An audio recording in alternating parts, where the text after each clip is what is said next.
King খান, ওনাকে সামনাসামনি দেখার অনুভূতি একদমই অন্যরকম। আমরা একজন খুব সাকসেসফুল একজন মানুষকে দেখলাম, মেগাস্টার। একজন হিরো তো এমনই হওয়া উচিত, মানুষটা এত হ্যান্ডসাম। এই অনুভূতি তো আসলে ভাষায় প্রকাশ করার মতো না। কিং খান, ওনাকে সামনাসামনি দেখার অনুভূতি একদমই অন্যরকম। ওর সাথে তো ডেফিনেটলি আমরা দুজন একসাথে একই ইয়াতে আসতে পেরেছি।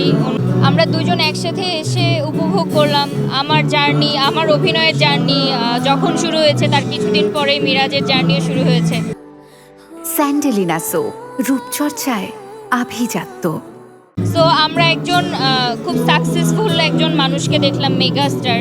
ওনাকে দেখে আমাদের দুজনের জন্য একটা অনুপ্রেরণা কাজ করলো, আমরা ইন্সপায়ার হচ্ছি। এবং মানুষটা এত হ্যান্ডসাম, মানে একজন হিরো তো এমনই হওয়া উচিত। এবং আমি মিরাজের জন্য সবসময় শুভকামনা করি যে ওর ফিউচারও যেন অনেক অনেক অনেক ব্রাইট হয়। ওর আর আমার বিষয়টা, আমাদের দুইজনের সব দিকটাই পজিটিভ। অডিয়েন্স আমাদেরকে এতটা পছন্দ করে, আমরা হয়তো রেগুলারলি কাজ করতে পারছি না, তবে আমাদের 4 বছরে 2 বছরে একটা দুইটা কাজ চলে আসে।